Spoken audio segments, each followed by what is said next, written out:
আসসালামু আলাইকুম। নিশ্চয়ই সবাই ভালো আছেন।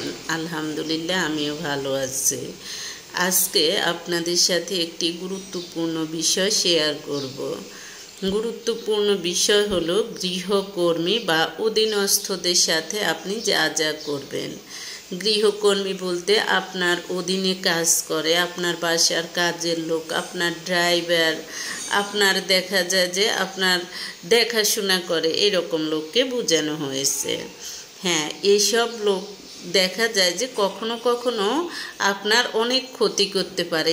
এইসব লোকের দ্বারা আপনার কখনো কখনো ক্ষতি হতে পারে, কিন্তু এই ক্ষতির হাত থেকে বাঁচার জন্য আপনি কি কি করবেন সেটা হলো, আপনি নিয়োগ দেওয়ার সময় আপনি ভালোভাবে খোঁজ খবর নেবেন এবং দেখা যায় যে এদের ন্যাশনাল আইডি কার্ড এবং এদের কয়েকজন আত্মীয় স্বজনের ন্যাশনাল আইডি কার্ড নিয়ে তারপর আপনি নিয়োগ দিবেন।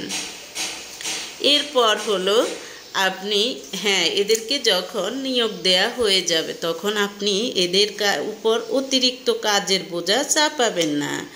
আপনার সময়, সুযোগ ও সাধ্যমতো তাদের কাজে সহযোগিতা করুন। অর্থাৎ তারা হয়তো কোনো কাজ করতেছে, আপনি অন্যভাবে একটু হেল্প করুন। অনেকের ভাবনা, আমি কাজের লোক রেখেছি, আমি কেন আবার কাজের লোককে হেল্প করব।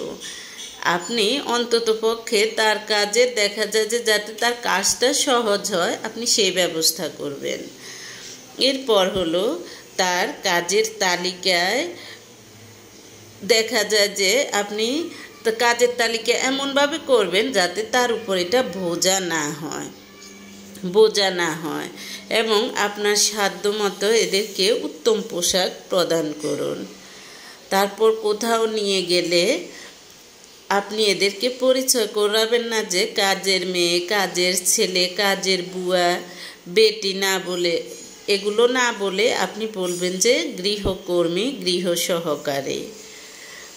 তারপর হলো ধর্মীয় উৎসবে, সামাজিক বিভিন্ন উৎসবে, পারিবারিক অনুষ্ঠানে বা বিভিন্ন মানুষের অনুষ্ঠানে নিয়ে যাওয়ার সময় নিজেরা কিছু কিনলে এদেরকেও সাধ্যমতো কিছু কিনে দেবেন।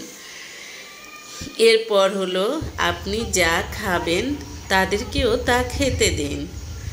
খণ্ডকালীন ছুটি গৃহকর্মীকে দেখা যায় যে অনেকে কি করে, ছুটা বুয়া রাখলে এদেরকে নাস্তা পানি দেয় না। একটুখানি দিবেন মাঝে মাঝে। আবার অনেকে কি করে, উচ্ছিষ্ট এবং বাসি খাবার দেয়, সেটা দেয়া থেকে বিরত থাকবেন, কারণ তারাও মানুষ। তাদেরকে কোনো খাবার খেতে দেওয়ার আগে নিজেকে